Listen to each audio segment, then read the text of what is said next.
Hello everyone, welcome to my channel. This is Ashraful. আজকে আমরা এই ভিডিওতে দেখানোর চেষ্টা করব দুবাইয়ের একটি ঐতিহ্যবাহী স্থাপত্য, যেটাকে ওয়াচ টাওয়ার বলা হয়। বর্তমানে যদিও ওয়াচ টাওয়ার ব্যবহার নাই।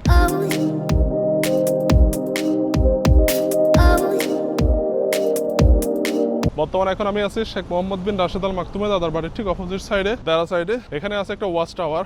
যদিও ওয়াচ টাওয়ারটা বর্তমানে উপস্থিত, কিন্তু প্রাথমিক দিকে যখন ওয়াচ টাওয়ার প্রতিষ্ঠা করা হয়েছিল তৎকালীন সময় এটা ছিল না। বর্তমান সময়ে এটা একটা ঐতিহ্যবাহী স্থাপত্য হিসাবে এখানে স্থান পেয়েছে। ঐতিহাসিকদের মতে এদিকের অংশে দুইটা ওয়াচ টাওয়ার আছে। একটা হচ্ছে নদীর এই সাইডে, এটা আল সিন্দাগা এরিয়াতে, আর একটা হচ্ছে আল মুতিনা এরিয়াতে, বুজনাহার ওয়াচ টাওয়ার বলা হয়। আমরা এখন প্রাথমিকভাবে বুজনাহার ওয়াচ টাওয়ারে যাব। পরবর্তী সময়ে আমরা আল সিন্দাগা ওয়াচ টাওয়ার আমরা ওখানে যাব এবং পুরো হিস্ট্রিটা আপনাদেরকে দেখানোর চেষ্টা করব। চলুন যাওয়া যাক।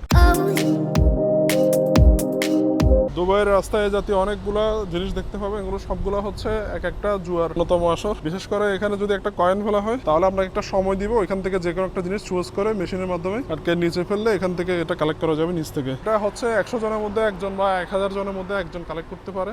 সামনে যেটা দেখতে পাচ্ছেন এটা হচ্ছে বানিয়াস পার্ক। একসময় যখন দুবাইয়ের এত বেশি উন্নতি ছিল না, মোটামুটি লেভেলের একটা পর্যটন স্পটের যে ঘাটতি ছিল, তখনকার সময়ে এখানে যারা বাঙালি বা বলেন বা সবাই লোকাল যারা ছিল তারা তাদের বিনোদনের জন্য এই পার্কে আসতো। বিশেষ করে যারা বন্ধের দিনে ছুটি পেত তারা এখানে এসে ঘুরে যেত। দুবাইয়ের এই পার্কটাকে বানিয়াস পার্ক হিসেবে পরিচিত হলেও এটাকে নাসির স্কয়ার হিসাবে অনেকে চিনে থাকে। বিশেষ করে মিশরের যে প্রেসিডেন্ট ছিলেন জামাল আবদেল নাসের, বা কারো কারো মতে গামাল আবদেল নাসের, উনি এই পার্কে আসছিলেন এবং বক্তব্য দিয়েছিলেন, যার ফলশ্রুতিতে উনার সম্মানার্থে এই পার্কের নামকরণ করা হয়েছে নাসির স্কয়ার বা নাসির চত্বর। বর্তমানে এখন আমরা দুবাই হসপিটালের কাছাকাছি। এটা হচ্ছে ওল্ড দুবাই হসপিটালের কাছাকাছি, যদিও বর্তমানে দুবাই হসপিটালটা নাই। পূর্বে এখানে দুবাই হসপিটাল নামে একটা হসপিটাল ছিল। বর্তমানে ওই হসপিটালটাকে স্থানান্তর করে ওইদিকে নিয়ে যাওয়া হয়েছে। দুবাইয়ের এই জায়গাটাকে ফিশাউন্ড বোর্ড বলা হয়।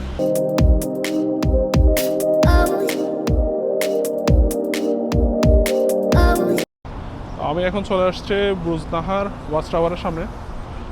আপনারা দেখতে পাচ্ছেন একটা ওয়াচ টাওয়ার, যদিও বর্তমানে এখানে রেজিস্ট্রেশনের কাজ চলতেছে। আপনারা সামনে দেখতে পাচ্ছেন ওয়াচ টাওয়ারটা এবং এটা রেজিস্ট্রেশনের কাজ চলতেছে। চলুন বসে আমি বলতেছি এটার ইতিহাস সম্পর্কে। বর্তমান যে দুবাইয়ের অবস্থা দেখতেছেন আপনারা সবাই, যে দুবাইয়ের এই উন্নতি, অনেক কিছু হচ্ছে, অনেক বড় বড় বিল্ডিং, স্কাই রকেট বিল্ডিংগুলো হচ্ছে।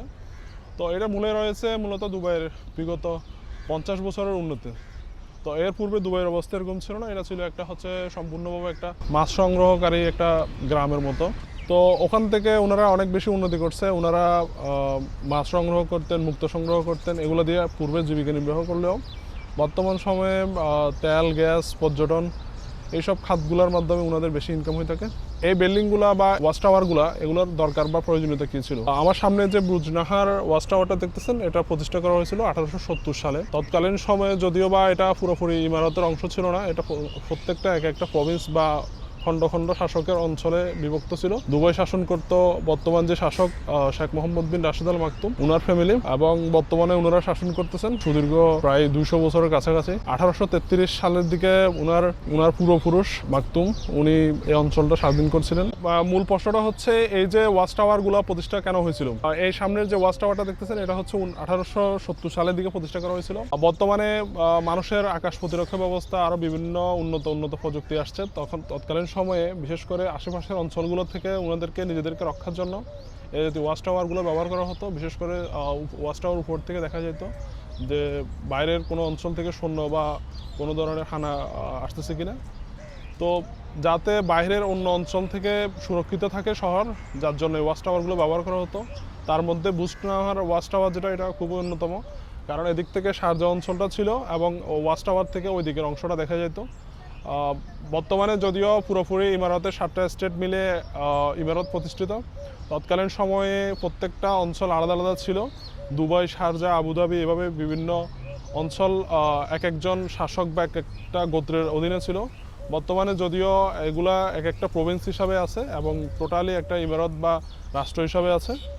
তো যার জন্য ওয়াচ টাওয়ারগুলো এভাবে প্রত্যেকটা পুরো আরব অঞ্চলে এভাবে ওয়াচ টাওয়ারগুলো ছিল, যদিও এক এক অঞ্চলে ওয়াচ টাওয়ারের ধরন এক এক রকম। তো আমরা বুজনাহার ওয়াচ টাওয়ার সম্পর্কে আরও ডিটেলসে জানবো। আমরা এখন যাব আমাদের পরবর্তী স্টেপে। আমরা যাব সিন্দাগাতে যে ওয়াচ টাওয়ার যেটা আছে ওটা দেখার জন্য।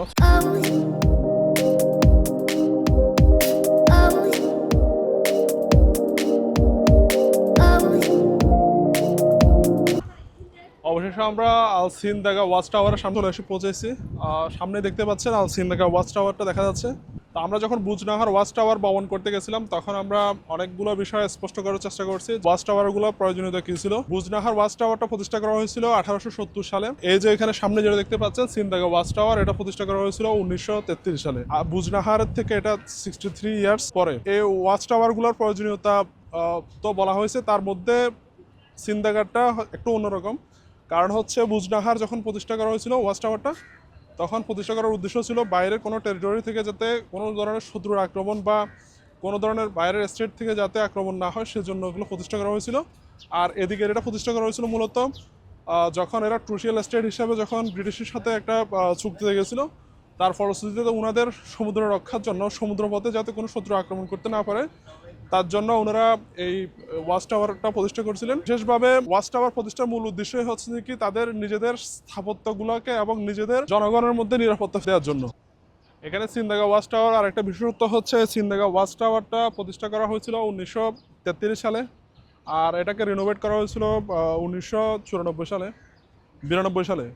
আর ওইদিকের হচ্ছে বুজনাহার যে ওয়াচ টাওয়ার ওটা প্রতিষ্ঠা করা হয়েছিল 1870 সালে, আর রিনোভেট করা হয়েছিল কি 1992 বা 94 এই সময়টার মধ্যে। অর্থাৎ দুটোটাই রিনোভেট করা হয়েছে, প্রতিষ্ঠা করা হয়েছে যদিও বুজনাহার যেটা ওইটাতে। তো আরেকটা ব্যাপার হচ্ছে এখানে ওয়াচ টাওয়ারটার পাশে যে বিল্ডিংটা দেখতেছেন, ভবনটা দেখতেছেন, এটাতে লেখা আছে যুদ্ধ আর্ট সেন্টার। এখানে বেশ কয়েকটা রুম দেখা যাচ্ছে। আমরা ফার্স্টে রুমটাতে যাব। এই রুমটার মধ্যে অনেক কিছু দেখা যাচ্ছে। তার মধ্যে অন্যতম হচ্ছে মজলিস, মানে হচ্ছে আসর, যেখানে অনেকগুলো মানুষ একসাথে বসে তাদের নিজেদের মধ্যে আলোচনা করে। আর বিশেষ করে বাইরে থেকে যখন মেহমানরা আসে তখন এই জাতীয় ঘরগুলো বা রুমগুলোতে বসতো। তো ওনাদেরকে আপ্যায়ন করার জন্য এই রুমগুলো বিশেষভাবে রাখা হতো। তার মধ্যে মেহমানদের যে আপ্যায়ন করার জন্য যে চায়ের ব্যবস্থা ছিল এগুলো এখানে দেখা যাচ্ছে। চায়ের কেতলি, চায়ের ছোট ছোট কাপ।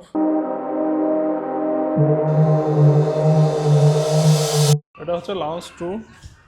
চলুন ভিতরে গিয়ে দেখি কি আছে এখানে।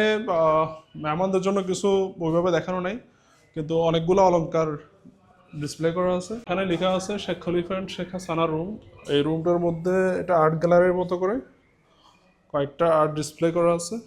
আজকে বাইরের তাপমাত্রা অনেক বেশি, তার তুলনায় ভিতরে মনে হচ্ছে আরও একটু বেশি, যেহেতু এখানে তেমন একটা এসির ব্যবস্থা করা নাই। যদিও ওই পাশে একটা রুম ছিল ওটাতে এসির ব্যবস্থা ছিল, যার জন্য তো বেশি গরম অনুভূত হয় নাই। এখন হচ্ছে অনেক বেশি গরম লাগতেছে। এখানে অনেকগুলো আর্ট ডিসপ্লে করা আছে। এটা মূলত এখন বর্তমানে আর্ট হাউস হিসাবে ব্যবহার করতেছে ওনারা। এটা ছিল শেখ হাসানা রুম, অর্থাৎ এই বাড়ির যিনি করতেছিলেন, যিনি প্রধান ছিলেন মহিলাদের মধ্যে, ওনার রুম। আজকে যেহেতু বন্ধের দিন ছিল, আজকে হচ্ছে এখানে রবিবার, অর্থাৎ রবিবারে বন্ধ থাকে অনেকের, যার জন্য ছুটির দিন কাটানোর জন্য অনেকে এখানে আসছে। তো কেউ হয়তো ভিজিটর হিসাবে আসছে, কেউ এখানে লোকালি এমনিতেই ঘুরতে আসে। তো যার জন্য হচ্ছে যাদের সময় থাকবে হাতে দুবাই আসলে এই অংশটা ঘুরে যেতে পারেন।